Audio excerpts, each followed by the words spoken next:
first time today. We're talking the same language. I think we really come to the same conclusions in many ways. So I will talk a little bit about challenges and maybe how this might be able to be replicated for other institutions around the country. Frank, I look forward to continuing the conversation, and Dr. Tomlin's points are very well taken. So I have labeled this presentation what I'm calling experiential preservation, toward a civic and ethical framework for preservation. This is very similar, I would say, to Frank's presentation and his kind of notion of how to teach outside the classroom.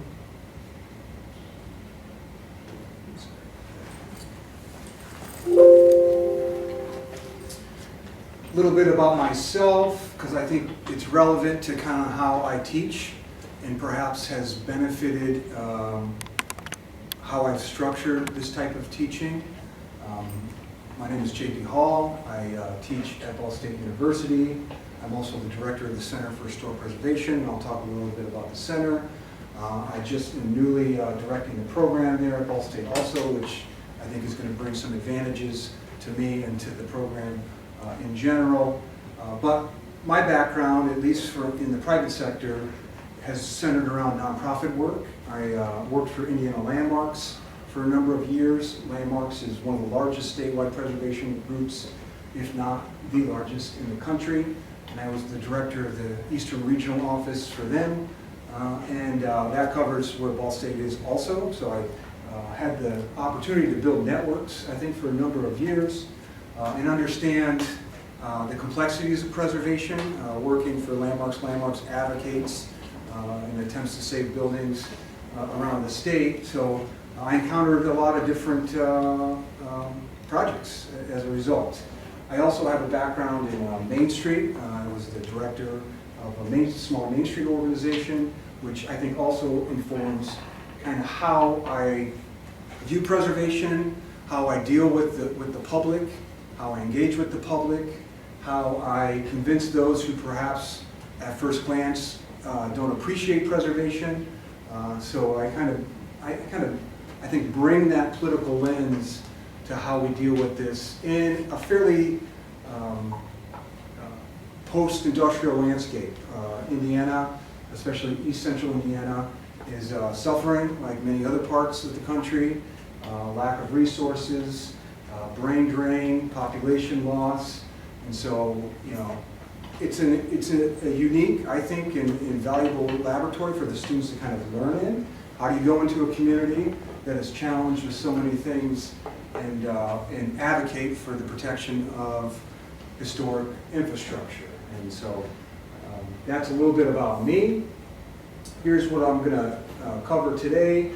The challenge as I see it, a little bit about my college's legacy, educational foundations, again, what I'm pulling from in regards to how I see this experiential preservation. Case studies, I'm going to share some of the things that I've done and learned over the last couple of years, some lessons and framework, and then my understanding of preservation as civic practice. So I kind of mentioned this. I'm in this post-industrial landscape. Muncie, many of you, I'm sure none of you have maybe been there. I know Dr. Tomlin's been there. Is the home of the Ball family, Ball jars. You've maybe heard of Ball mason jars. But Muncie is a post-industrial city. It's been shrinking for the last 50 years. It's projected to shrink for the next 50 years. And that provides a lot of challenges and I think opportunities to learn the preservation trade. One of the things we've also learned at the state level is many of these smaller rural communities don't have the resources, don't have the expertise, don't have the talent, and so there's a real need, a real demand for these communities to interface with the college and with the program. We also know, everybody in here, students need professional readiness. They need to understand how to engage with the public. They need to learn presentation skills, how to communicate appropriately. And this kind of framework provides that in many different ways. We can only do so much of that in the classroom, right? We're in the studio environment, so getting the students out working on real issues, I think is really important. And then, as we all know, preservation is kind of in a transitional phase right now, right? We're all concerned about resources, grants. I think this framework has proven to be successful in spite of or in light of some of those challenges. I'm not going to go too deep here, but there's been a century worth of research on how experiential learning is really a positive thing.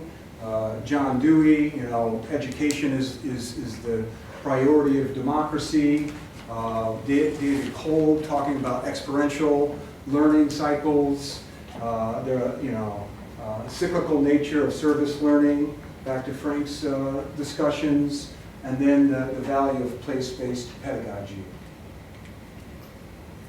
I'm fortunate. I mentioned a little bit about my background, providing me these experiences working in communities, working with town, city leadership, working with different nonprofit organizations, working with individual building owners. But CAP, the College of Architecture and Planning at Ball State, has decades-long history of this kind of community-engaged advocacy and learning. Starting way back to the 1960s, Tony Costello, who's now retired, started what was called the Community-Based Projects Program, which has been incredibly successful, and I probably duplicated ad nauseum around the country. Really started this kind of community-based DNA at CAP. And you can't go in Indiana and not talk to a mayor who has an old dusty plan on the shelf from the early days of CAP, coming in and looking at some design issues. 1980s, we created, I think I talked about this with somebody earlier, a storefront studio in downtown Muncie. Muncie's downtown was vacated and abandoned in many ways, and the college and the university ultimately sought it, to be beneficial to have some kind of presence, a studio presence down there, to kind of interact with the community and provide some kind of design services. And I should come back to community-based projects. I love this image. So this is an RV, right? They actually had a mobile RV that they used to go around to the communities around the state, and actually it was a mobile studio, and they had printers and drafting tables. So that's how embedded this kind of thinking was at the college. I wish we could do that today. I can imagine insurance wouldn't allow it, right? Starting in 2004, the college created the Center for Historic Preservation under Dr. Glass. Many of you maybe know Dr. Glass, and they've won many awards. So really this is baked into the DNA of our college, and the university as a whole really puts great value on this concept of immersive learning. It's kind of one of their taglines. It started here. It was created in our college, and I'm proud of it. Which brings me to the center. The center started in 2004, kind of went dormant for a few years, mainly after the Great Recession, right? A lot of money dried up, a lot of state, there's maybe some similarities to what we're facing today. But about a handful of years ago, because I should have mentioned I actually came through the center. I graduated from Ball State and was a graduate assistant through the center. So I really learned a lot. It was a kind of first-person view of how valuable this center was for learning. I was focused on Main Street development. I actually ended up going into Main Street as a result of coming through the center. It really it spoke to me. So when I came to teach, I just knew we had to resurrect the center and make it a viable thing again, and spent the better part of the last 8 years actually doing that. Our mission, we're an outreach arm of the college. We work in communities around the state and beyond. We had a project not too long ago in Illinois, Lockport, Illinois. And we do a variety of different services, and I'm going to show some of those to you today. But planning, conceptual designs, National Register nominations, and heritage education are just a few of those. So how do we define, or how do I define experiential preservation? I think preservation is a civic and ethical practice. I think if we make good citizens, we'll make good preservationists, and if we make good preservationists in the classroom, we're going to make good citizens. They're two sides of the same coin, in my opinion.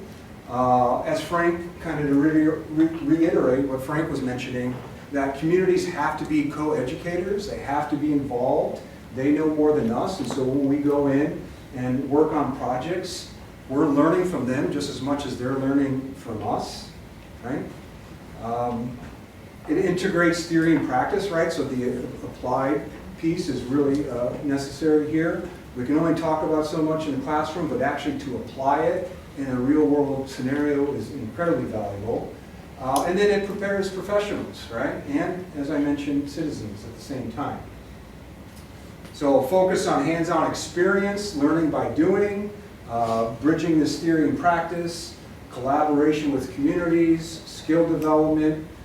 There is, and I have seen, this real-world impact, and the students, in many cases, see it in real time, which is like huge. And that's so rewarding to me, but it's also rewarding to them. I can't tell you how many times that the students relay the aha moments, right? That this is what they want to do because they get to see the kind of fruits of their labors. And then it absolutely prepares students for future careers.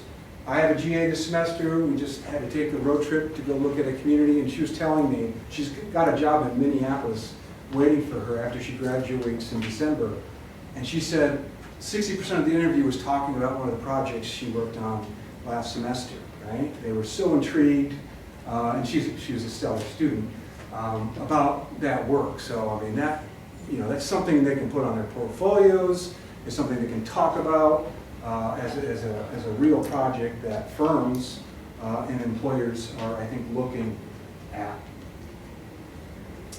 Methodological framework, 4 pillars: reciprocal partnerships, student engagement and professional roles, ethical safeguards. What I mean by that is, this is not professional services, this is pre-professional services, and we have to be very explicit about that at the front end, setting expectations, and I've had conversations with firms that absolutely love this, and they're waiting in the wings to kind of take some of these projects, to the next level.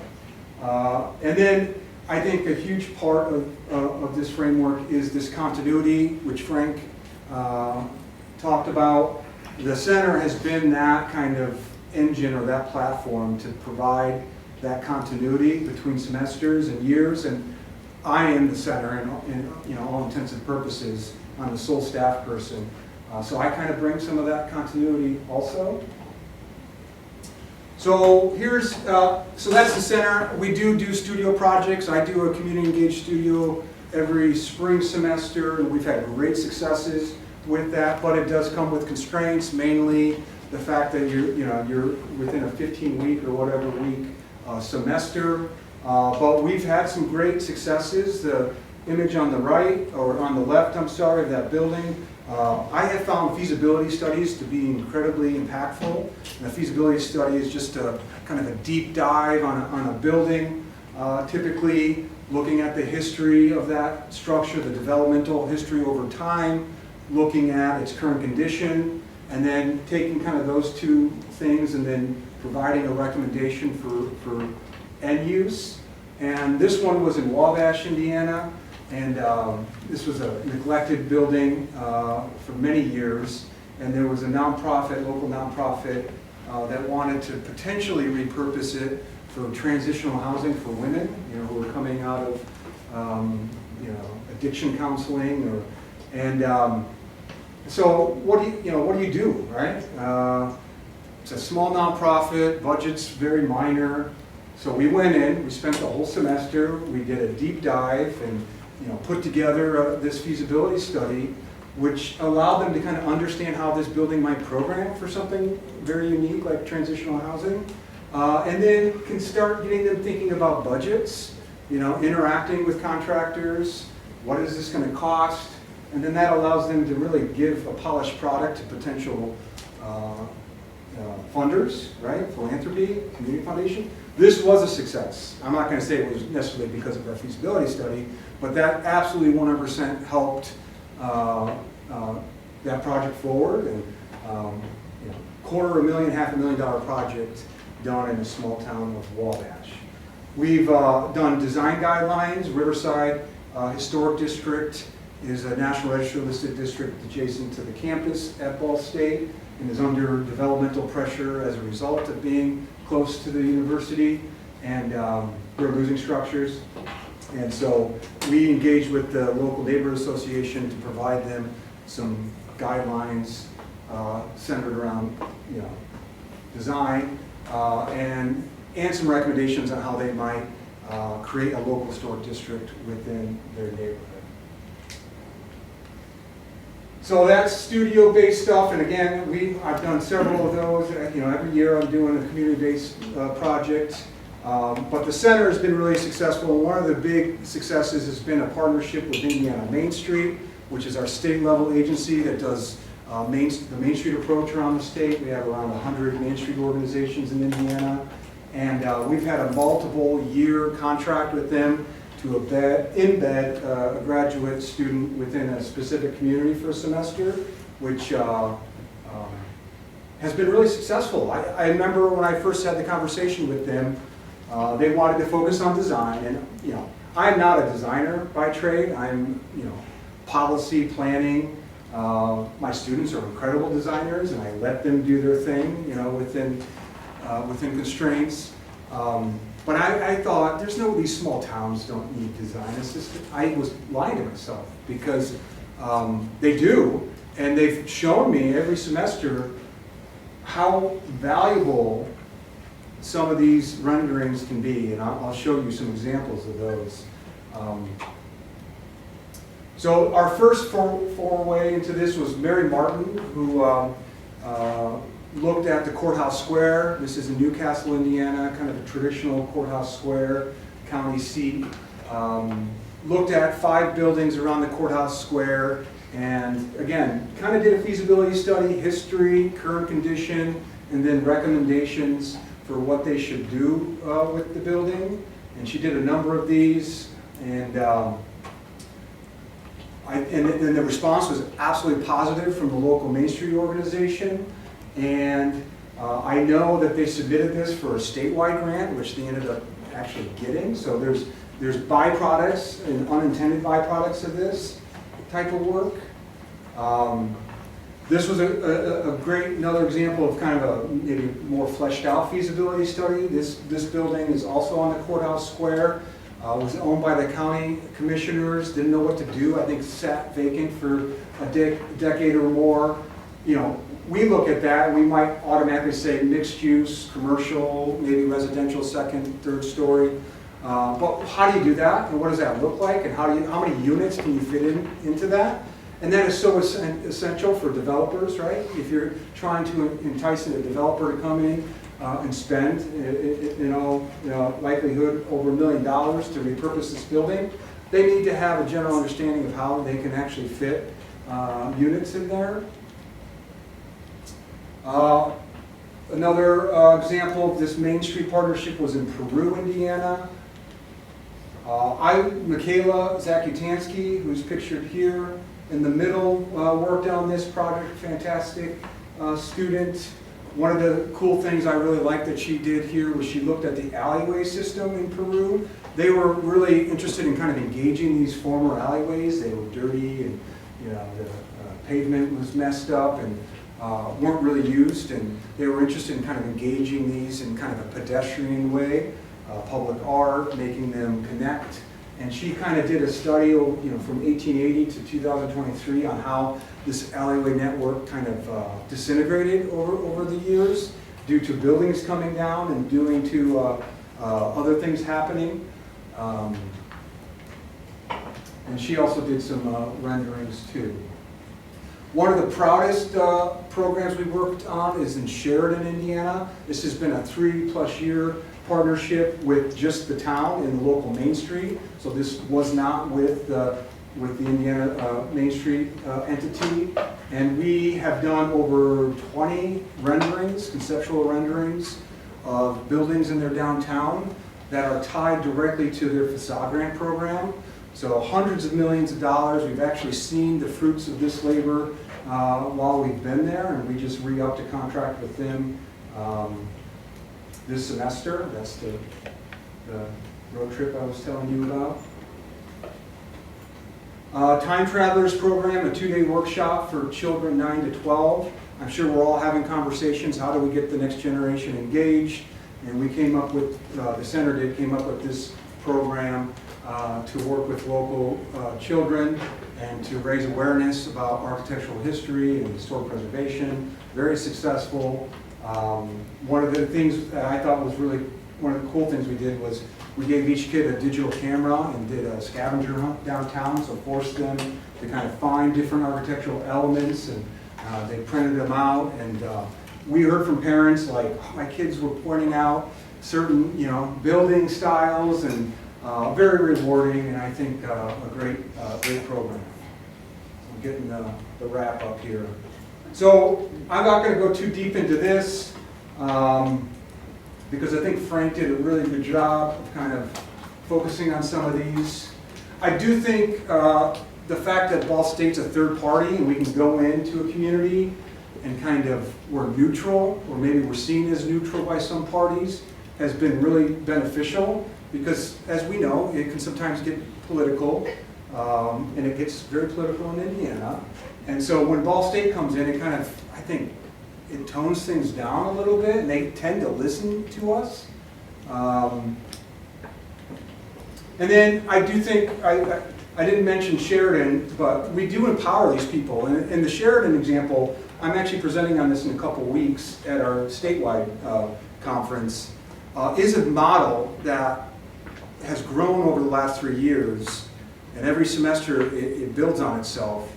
And I've learned a lot from it. The one thing is, people want to be heard, and so what we bake into that whole process is engagement throughout the whole thing, and people respond to that. And it's been such a positive experience for the students, for the property owners, for me, and for the local Main Street, because they feel like they own this project at the end of the day. They have a say, and we adapt, and we don't tell them what you're going to do with your building. We actually work with them. And we get to a resolution that they feel happy about, and it's really been a positive thing. Challenges, funding, of course, and a lot of that falls on my shoulders. Community buy-in and engagement, project complexity obviously has to be considered. I think I covered most of this. Institutional anchoring is absolutely essential. Reciprocal partnerships is important. Pedagogical integration, ethical standards, and then continuity. This could be replicated, I think, anywhere, really.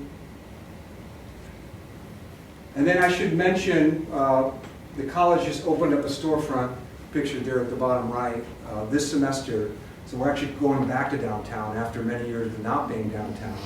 And the center actually has a portion of that storefront to kind of showcase some of the things we're doing, and to bring the community in and share and meet with them as we develop and grow, hopefully. So thank you. Love to take questions.